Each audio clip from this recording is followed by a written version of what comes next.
কিছুদিন আগে আমাদের দেশে পহেলগাঁওয়ে একটা অত্যন্ত মর্মান্তিক ঘটনা আমাদের ঘটে গেছে।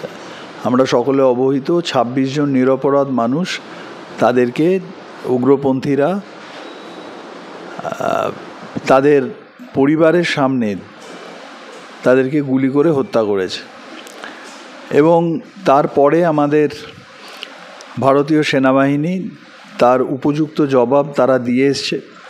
পাকিস্তানের প্রচুর জঙ্গিকে মারা হয়েছে এবং স্যালিউট জানাই আমাদের ইন্ডিয়ান আর্মিকে, যারা নিজেদের জীবনের সমস্ত ঝুঁকি নিয়ে দেশের স্বার্থে তারা আমাদের সীমান্তকে সুরক্ষিত রাখার জন্য তারা কিন্তু পাকিস্তানকে সমুচিত জবাব তারা দিয়ে দিয়েছে এবং সেটা গোটা বিশ্ব দেখেছে।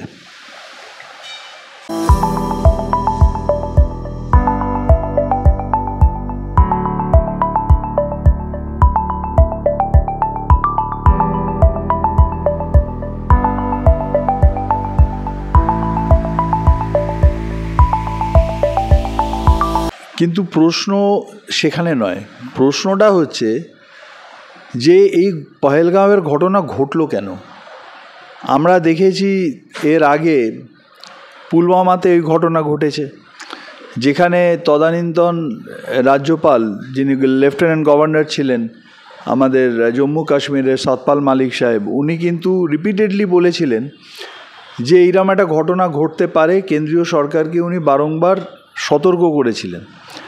এতৎ সত্ত্বেও তার কোনো এতগুলো ওয়ার্নিং একজন গভর্নর দিচ্ছেন, তার কোনো ওয়ার্নিংকে গুরুত্ব না দেওয়ার ফল আমরা পেয়েছিলাম পুলওয়ামাতে। আমাদের 40 জন ভারতীয় সেনা জওয়ান তারা মারা গেলেন। এবং তখনও আমাদের তারপরে আমরা দেখলাম আমাদের দেশের সৈন্যরা গিয়ে তারা অ্যাটাক করলো, পাকিস্তানের জঙ্গি ঘাঁটি নিকেশ করলো, এইসব হলো। আবার তার কিছুদিনের মধ্যে আমরা এই পহেলগাঁওয়ের বৈশারণ ভ্যালিতে আমরা দেখলাম এই ঘটনা ঘটেছে। এখানেই প্রশ্ন তুলে দিচ্ছে যে কেন্দ্রীয় সরকার যারা নীতি নির্ধারণ করেন, দেশের সোলজাররা তারা তো অর্ডার ক্যারি আউট করেন শুধু, কিন্তু যারা নীতি নির্ধারণ করছে তারা কি তাহলে জেগে ঘুমোচ্ছে?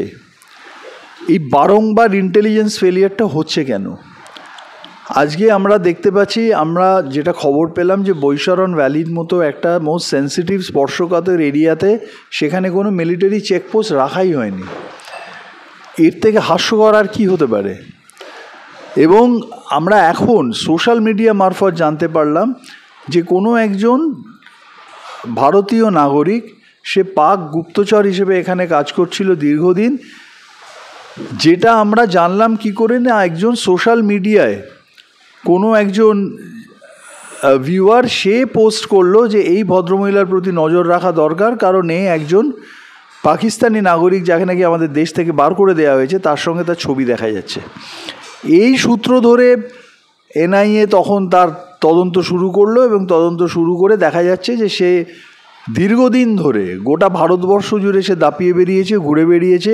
অরুণাচল প্রদেশের মতন সেন্সিটিভ জায়গায় গেছে, সে আমাদের সীমান্তে গেছে, সে পাকিস্তান বহুবার যাতায়াত করেছে। এবং আমাদের গোয়েন্দা যাদের ওপর আমরা, আমাদের কেন্দ্রীয় সরকার যাদের মাথার ওপর রয়েছে, তারা কিন্তু সেখানে নাকে সর্ষের তেল দিয়ে ঘুমোচ্ছিল।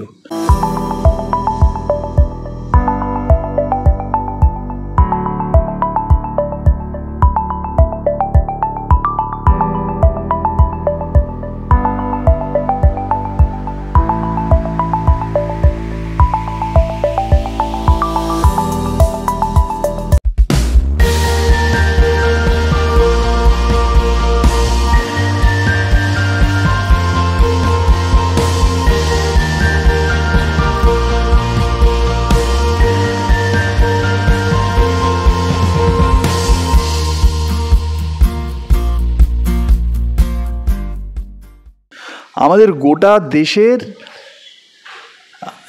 নিরাপত্তা যাদের ওপর রয়েছে, তাদের এই যে সার্বিক ব্যর্থতা, এটা তো কেন্দ্রীয় সরকারকে নিতে হবে, নরেন্দ্র মোদীকে নিতে হবে, অমিত শাহকে নিতে হবে। আজকে যখন আমাদের সেনাবাহিনী গিয়ে অ্যাটাক করছে পাকিস্তানে, তার কৃতিত্ব যখন প্রধানমন্ত্রী নিচ্ছেন, তার কৃতিত্ব যখন অমিত শাহ নিচ্ছেন, কাজটা সেনাবাহিনী করছে, তাহলে আজকে যখন এই ইন্টেলিজেন্স ফেলিয়ার হচ্ছে এত বড়, তার দায়টাও তো প্রধানমন্ত্রী এবং স্বরাষ্ট্রমন্ত্রীকে নিতে হবে। সেই ব্যাপারে কিন্তু তাদের মুখে কোনো শব্দ নেই। সেই ব্যাপারে তারা সর্বদলীয় টিম তৈরি করেছেন, আমাদের এ ব্যাপারে কিছু বলার নেই। সেই টিমেতে আমাদের পশ্চিমবঙ্গ থেকে আমাদের মাননীয় সাংসদ অভিষেক বন্দ্যোপাধ্যায় যাচ্ছেন, এটা অত্যন্ত গর্বের ব্যাপার। কিন্তু কোয়েশ্চেনটা হচ্ছে এই পরিস্থিতি হবে কেন, পহেলগাঁওর মতো সিচুয়েশান হবে কেন?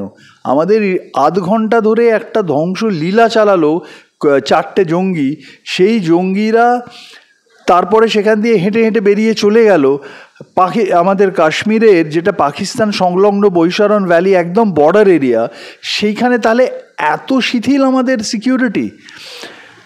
তাহলে ইন্টেলিজেন্স কি করছে? তাহলে এনআইএর কাজ কি? তাদের কাজ কি শুধুমাত্র বিরোধীদের ফোন ট্যাপ করা? তাদের কাজ কি শুধুমাত্র দেশের বিরোধীদের ব্যতিব্যস্ত রাখা? তাদের কাজ কি শুধুমাত্র সাধারণ মানুষের নিরাপত্তার কথা না ভেবে কি করে তারা একচ্ছত্র গোটা ভারতবর্ষে আমরা ওই একাই রাজত্ব করব, এই ব্যবস্থা কায়েম করার জন্য কি আমাদের গোয়েন্দা সংস্থা আছে? তো এইটা আজকে কিন্তু নরেন্দ্র মোদী, অমিত শাহ, তাদেরকে জবাব দিতে হবে মানুষের কাছে, দেশের কাছে জবাব দিতে হবে। উনি তো সাংবাদিক সম্মেলন করেন না, কিন্তু আজকে দেশের মানুষ এটা জানতে চাইছে যে এই সার্বিক ব্যর্থতার দায় কেন প্রধানমন্ত্রী নেবে না, কেন স্বরাষ্ট্রমন্ত্রী নেবে না। যদি আর্মি যখন অ্যাটাক করছে তার কৃতিত্ব যদি উনি নিতে পারেন, তাহলে দেশের এই ইন্টেলিজেন্সের ব্যর্থতার দায় কেন উনি নেবেন না, কেন উনি স্বীকার করবেন না, কেন অমিত শাহ পদত্যাগ করবেন না? এই 26টা মানুষ যে মারা গেল, আজকে এখনও আমরা জানতে পারিনি ওই 4টে জঙ্গি মারা গেছে কিনা। আমরা জেনেছি প্রচুর জঙ্গি মারা গেছে, কিন্তু ওই স্পেসিফিক 4 জন যারা এই ধ্বংসলীলা চালিয়েছে তাদের কি হয়েছে? তারা কি ধরা পড়েছে? তাদের কি মারা হয়েছে? এর উত্তর কোথায়? এর উত্তর তো এখনও দেশের মানুষ জানে না।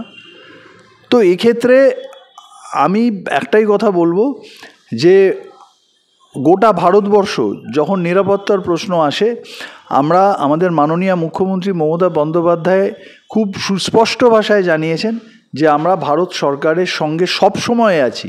যখন দেশের নিরাপত্তার স্বার্থ আসে অলওয়েজ আছি। যখন আমরা কান্ট্রি অ্যাট ওয়ার রয়েছে, তখন আমরা সকলে সর্বতোভাবে সমস্ত দলমত নির্বিশেষে আমরা কিন্তু ভারত সরকারের পাশে বলিষ্ঠভাবে দাঁড়িয়েছি।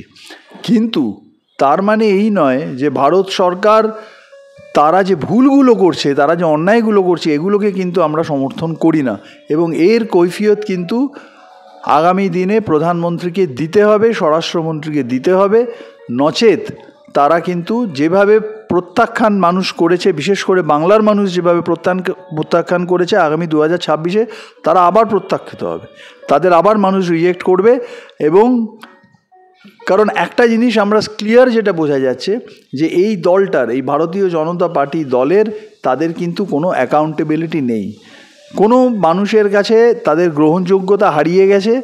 তারা শুধু বেঁচে আছে এই গিমিক, তারা শুধু বেঁচে আছে এই মানুষের সেন্টিমেন্টে, শুধু তারা নানাভাবে আবেগ উস্কে তারা কাজ করছেন। তো এটা অত্যন্ত নিন্দনীয় যে আমাদের ভারত সরকারের, আমাদের এত গর্বের ইন্টেলিজেন্স ব্যবস্থাটা এই প্রধানমন্ত্রী নরেন্দ্র মোদীর জমানাতে পুরো ভেঙে গেছে, নষ্ট হয়ে গেছে। আমি এটাই বলবো যে এটাকে আমরা আজকে প্রধানমন্ত্রীর কাছে, স্বরাষ্ট্রমন্ত্রীর কাছে আমরা জবাব চাইছি যে কেন পহেলগাঁও ঘটলো, এর উত্তর মানুষ চায়। এর উত্তর কিন্তু সেনাবাহিনী দেবে না, এর উত্তর দিতে হবে ভারত সরকারকে, বর্তমানে যারা দেশকে চালাচ্ছে।